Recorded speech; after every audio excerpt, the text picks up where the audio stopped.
Good morning students, मैं Gurpreet Singh, lecture physics. Today we are going to explain next chapter of +1 physics, motion in plane. Motion in plane करने जा रहे हैं हम। इससे पहले हमने motion along a straight line किया था, अब मोशन इन ए प्लेन करने जा रहे हैं। तो मोशन इन प्लेन में क्या है कि हमारी बॉडी जो है वो 2 डायमेंशनल सिस्टम में आ जाती है। जैसे हमने पहले बताया है कि जब body along a line move करती है तो वो motion along a straight line होती है और मोशन इन 1 डायमेंशन होती है। जब बॉडी प्लेन में मूव करती है तो वो 2 डायमेंशंस में आ जाती है। तो हमारी बहुत सारी ऐसी मोशंस हैं जो प्लेन के ऊपर हो रही हैं और उनको एक्सप्लेन करने के लिए 2 कोऑर्डिनेट्स चाहिए।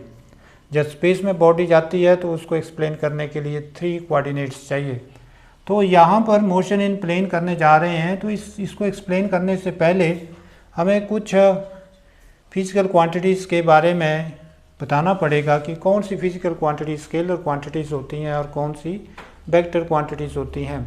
स्केलर क्वांटिटीज़ वो क्वांटिटी होती हैं जिनका केवल मैग्नीट्यूड ही होता है, डायरेक्शन नहीं होती है, जैसे कि डिस्टेंस।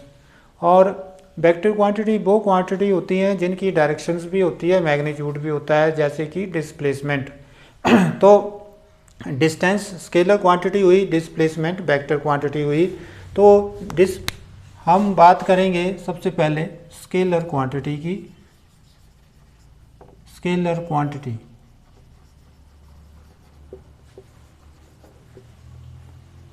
स्केलर क्वांटिटी क्या है? A quantity which has only magnitude but no directions.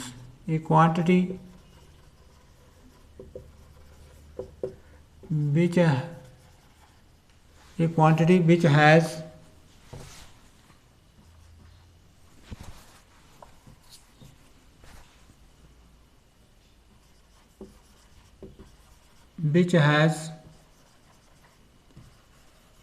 only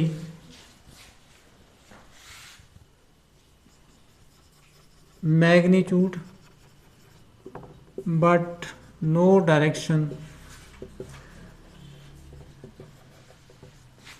but no direction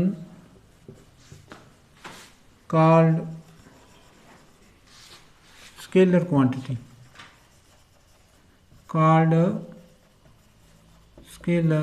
quantity, उसे क्या कहेंगे? स्केलर क्वांटिटी कहेंगे। तो इसके लिए एग्जांपल हुआ हमारा डिस्टेंस, स्पीड, वर्क एटसेट्रा, और डेंसिटी भी हो सकती है। और वेक्टर क्वांटिटी क्या हुई?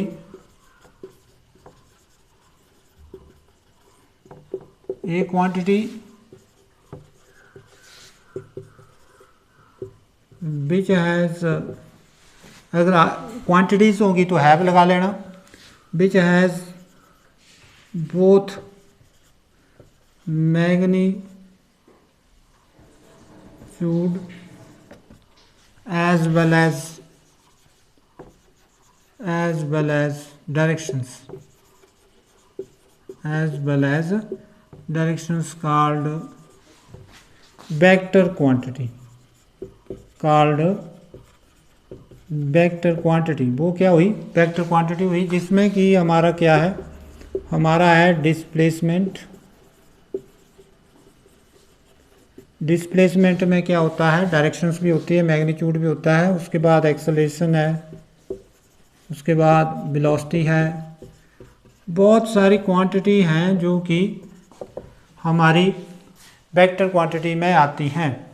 तो डिफरेंसेस की बात की जाए कि स्केलर क्वांटिटी और वेक्टर क्वांटिटी में क्या डिफरेंस है। कई बार जो है ये क्वेश्चन पूछा जाता है कि what is the difference between scalar quantity. It has, पहले तो आपने डेफिनेशन लिखना नहीं, ये क्वांटिटी इसमें पहले में आपने वो ही लिखना जो डेफिनेशंस है। A quantity which has only magnitude but no directions called scalar quantity.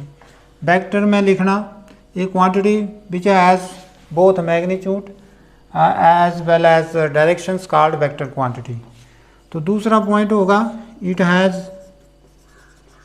Only magnitude, इसमें क्या होगा, मैग्नीट्यूड होगा, और इसमें it has both magnitude as well as directions, जिसमें मैग्नीट्यूड भी होगा और डायरेक्शंस भी होगा। और तीसरा क्या है, हाँ तीसरा है कि it is represented by simple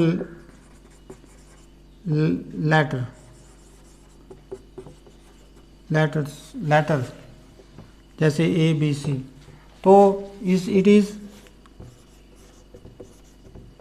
represented by bold letter with the arrow overhead,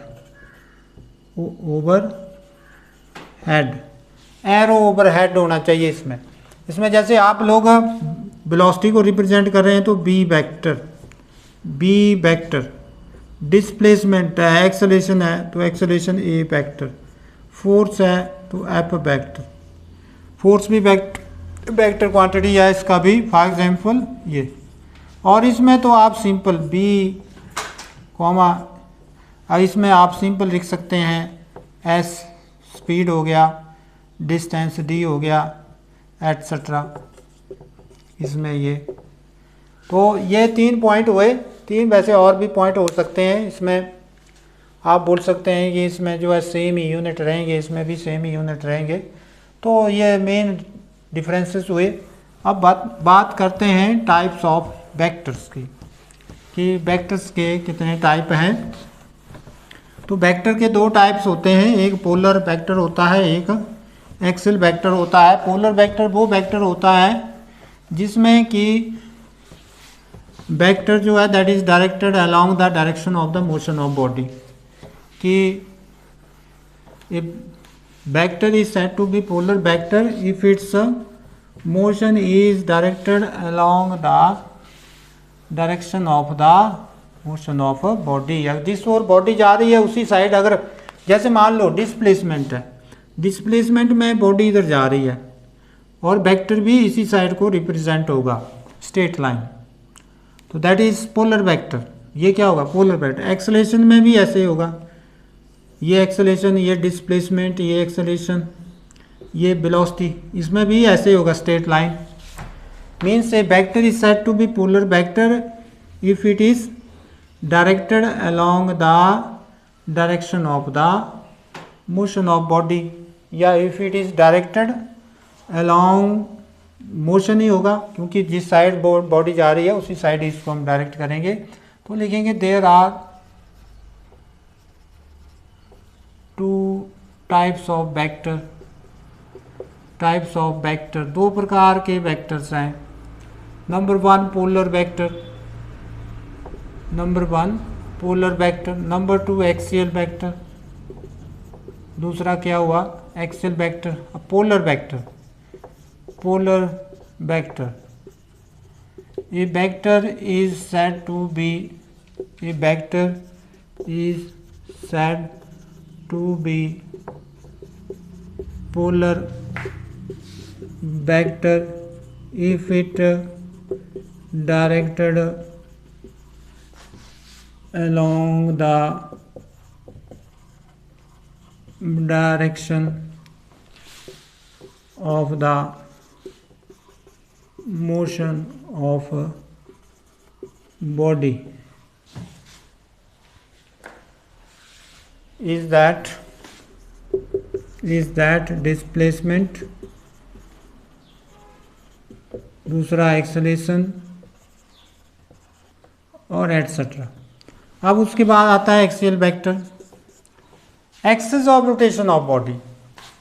अगर मान लो ये बॉडी, ये एक्सिस ऑफ रोटेशन है, अगर बॉडी ऐसे घूम रही है, ऐसे एंगुलर वेलोसिटी ओमेगा के साथ, तो इस केस में जी that is vector is directed along the direction vector is directed about the axis of the rotation of body about the axis of rotation of body. A vector is said to be axial vector अगर वो axis के चारों ओर घूम रहा है, axial का मतलब axis के चारों ओर. A vector is said to be axial vector if it is directed along the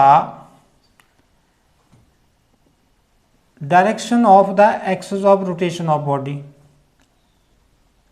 along the direction of the axis of rotation of body.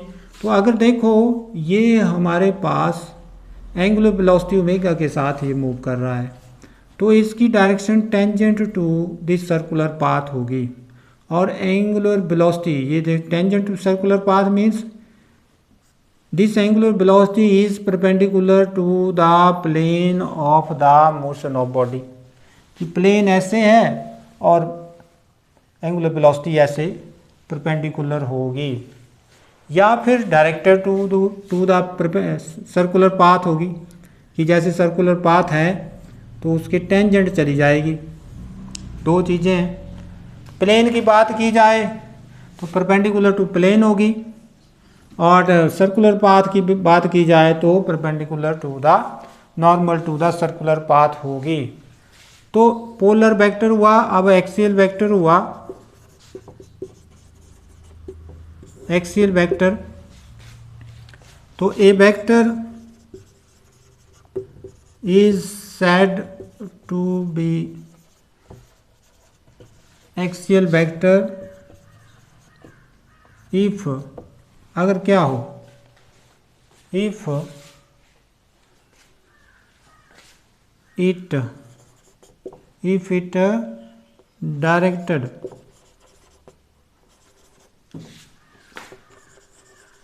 along the if it directed about the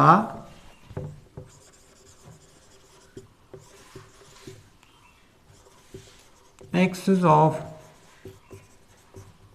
rotation of body called axial vector,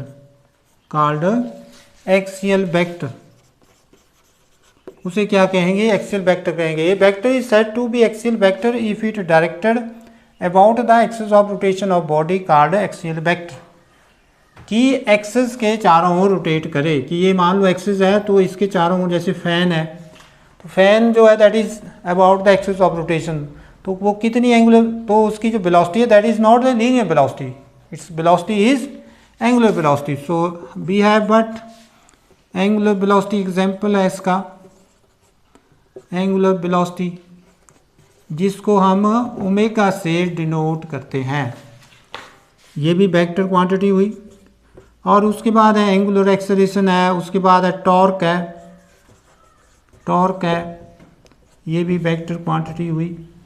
तो इस प्रकार की बहुत सारी quantity, angular acceleration भी है, तो angular momentum है, लीनियर मोमेंटम जो है वो पोलर वेक्टर में आता है. तो इस प्रकार से ये हमारे दो वेक्टर्स में ही सारे वेक्टर्स कवर हो रहे हैं. परंतु इसके अतिरिक्त भी हमारे कुछ वेक्टर होते हैं, जैसे कि position vector, very very important. बार बार ये हम लोग जब भी कोई आर्टिकल करते हैं तो उसको अगर हम रिप्रेजेंट कर रहे हैं प्लेन में, तो उसकी पोजीशन से और ओरिजिन के बीच में जो डिस्टेंस होगी that will be the position vector.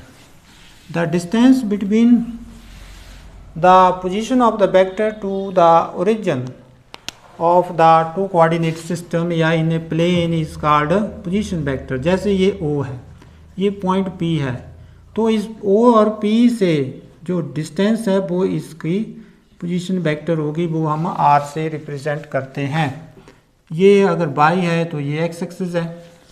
तो इस ढंग से we are going to explain next is position vector. ये अलग वेक्टर है, टाइप्स में नहीं आते ये. तो A vector drawn from origin to the position of the point in coordinate system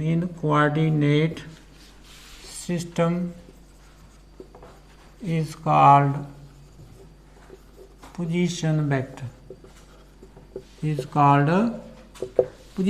A vector drawn from origin to the position of the point या particle in coordinate system is called a position vector. अब position vector it is denoted by r vector से इसको denote करते हैं. अब displacement क्या हुआ?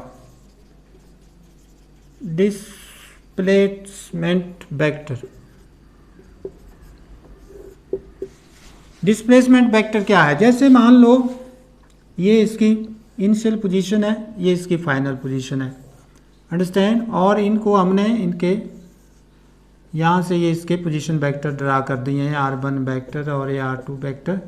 तो O से B, ये O से B के बीच में यानी distance between the initial positions to the final position is called displacement vector. A vector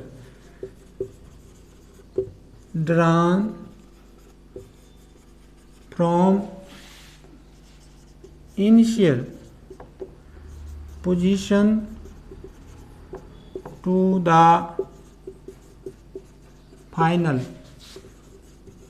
position of the object in a system is called a displacement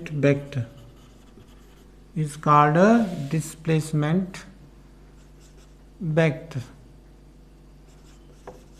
understand. तो इस ढंग से ये हमारा डिस्प्लेसमेंट वेक्टर हुआ और पोजीशन वेक्टर हुआ. अब हम बात करेंगे ऑर्थोगोनल वेक्टर्स क्या होते हैं.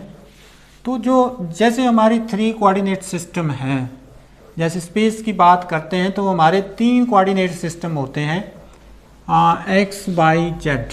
क्या होते हैं? X by Z. और तीनों ही एक दूसरे के क्या है? Mutual perpendicular. तीनों ही क्या है? They are mutually perpendicular.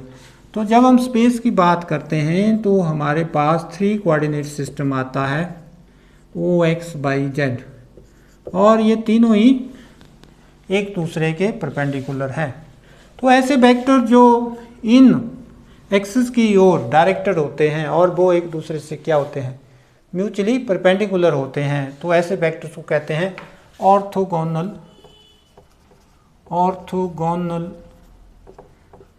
Vectors. ठीक है. The vectors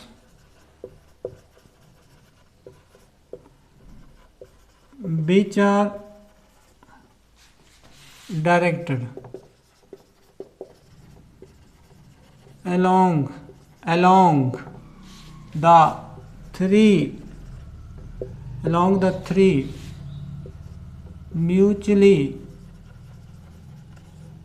the vectors which are directed along the 3 mutually perpendicular axes. The vectors which are directed along the 3 mutually perpendicular axes called orthogonal vectors. अब इसमें जो unit vectors होते हैं, अभी आगे पढ़ेंगे यूनिट वेक्टर्स आई कैप कॉमा जे cap comma के cap, इससे रिप्रेजेंट करते हैं इनको. यूनिट वेक्टर्स आई कैप, जे कैप, के cap directed along x, y, z axis are orthogonal unit vectors और ये एक दूसरे के क्या है? म्यूचुअली परपेंडिकुलर हैं ये, यहाँ जे के साथ के ना जेड के साथ के।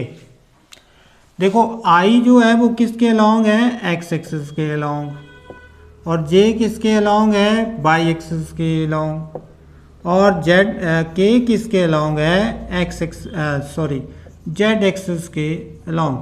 तो याद रखना ये एक दूसरे के बीच में 90 डिग्री का एंगल बनाते हैं, ये यहाँ भी यहाँ भी यहाँ भी, ऐसे जैसे आपके घरों में एक कॉर्नर है ना, कॉर्नर में देखो आप ऊपर ऊपर का जो कॉर्नर है या नीचे का कॉर्नर है, तो तीनों एक्सेस जो हैं they are mutually perpendicular axes हैं।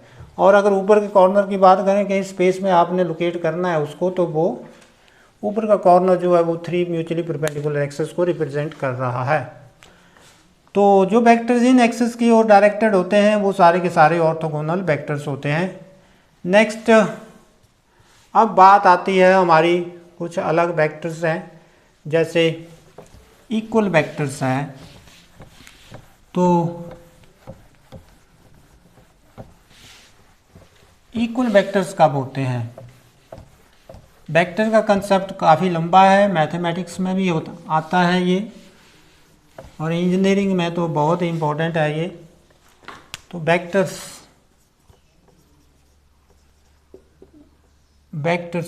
First of all equal vectors,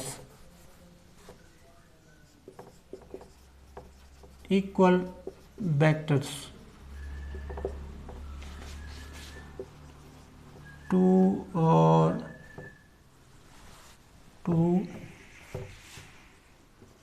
और more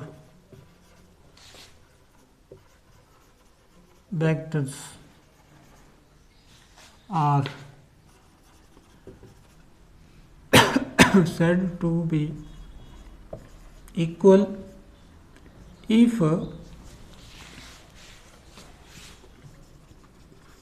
they have same magnitude as well as directions. Same magnitude हो और क्या हो, डायरेक्शंस हो, ठीक है। अगर देखो वेक्टर्स को हम कैप्स एरो से रिप्रेजेंट करते हैं। If a vector comma b vector, a comma b are two vectors, then they will equal if a vector is equal to b vector। जैसे a वेक्टर है उतना ही इसका मैग्नीट्यूड है, उतना ही b वेक्टर का, ये जैसे ये मैग्नीट्यूड भी है डायरेक्शंस भी है, तो ये क्या है, directed along the same directions. अब उसके बाद आता है हमारा unequal vectors, coinitial vectors. Coinitial vectors, two vectors are said to be coinitial if they have common initial point, अगर उनका क्या है, कॉमन इनिशियल पॉइंट है। अब जैसे देखो ये हमारे पास ये पॉइंट ओ है, ये सारे के सारे, चाहे ए वेक्टर है, चाहे बी वेक्टर है, चाहे सी वेक्टर है, ये सारे के सारे क्या हैं, कोइनिशियल वेक्टर्स हैं। तो कोइनिशियल्स में हमारे अब दो वेक्टर्स आ जाते हैं, एक इक्वल वेक्टर्स भी कोइनिशियल्स में आ सकते हैं, क्योंकि अगर हम यहाँ से इसको ड्रा कर रहे हैं और ये सेम डायरेक्शंस में जा रहे हैं, जैसे ये भी, ये तो नहीं आएगा मेरे आइडिया से। नेक्स्ट कोइनिशियल्स के बाद हम बात करेंगे कोलिनियर वेक्टर्स। कोलिनियर आ जाते हैं इसमें, कोलिनियर वेक्टर्स ये कोलिनियर में आते हैं, इक्वल भी और अनइक्वल दोनों ही। इक्वल में क्या होता है, ये कोलिनियर वेक्टर क्या हुए, the vectors which are drawn along a line या अपोजिट टू द लाइन। ठीक है, तो a vectors which is drawn parallel to line is called given line. A vector which is drawn parallel to given line called parallel भी हो सकते हैं, ठीक है, collinear vectors.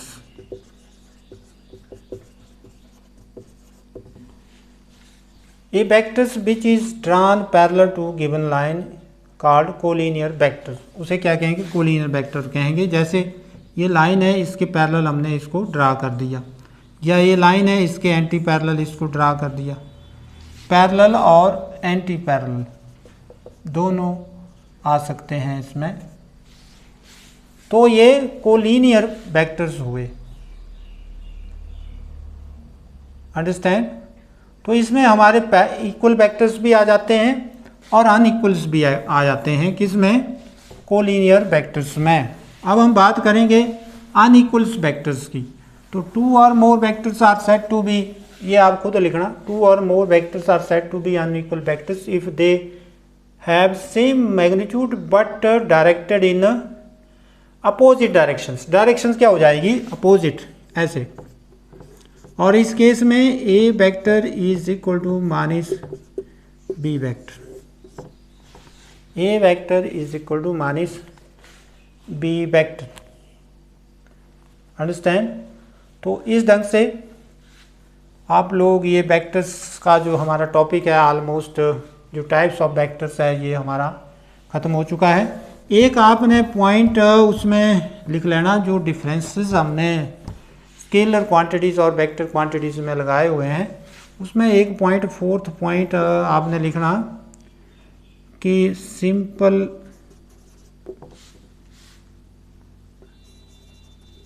Law of algebra is valid for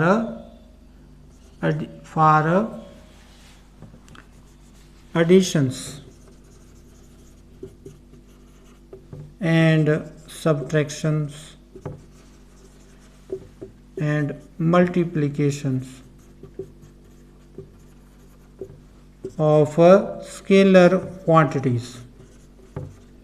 scalar quantities के case में simple law जो है, सिंपल लॉ ऑफ अलजेब्रा, जैसे ए प्लस बी हम लोग कर सकते हैं, उसमें ए वेक्टर को बी में हम ऐड कर सकते हैं, परंतु इसमें ऐसा नहीं होता। इसमें simple law of algebra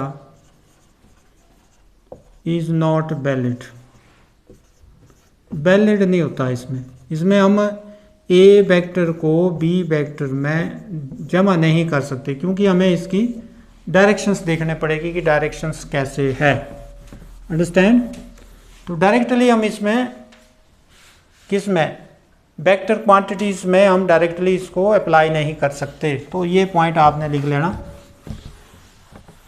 next we are going to laws of additions. कुछ लॉ हैं एडिशंस के, किसके, एडिशंस के, वेक्टर्स के एडिशंस के। तो वो जो है हम नेक्स्ट वीडियो में करेंगे।